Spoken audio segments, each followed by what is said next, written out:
আসসালামু আলাইকুম। কেমন আছেন সবাই? আশা করি ভালো আছেন। প্রিয় দেশবাসী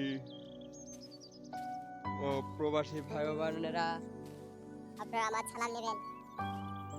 কেমন আছেন সবাই? আশা করি ভালো আছেন।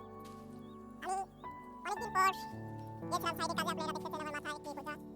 এই বোঝা আপনাদের দেখার মতো না, অনেক বড় বোঝা। কাজে গেছিলাম, কাজের সাইডে একটা মেশিন। এই মেশিন নিয়ে এখন আমি যাচ্ছি আমার বাড়িতে। গেছিলাম কাজে। আজকে আমাদের মধুখালী উপজেলা বৃষ্টি হয়েছে।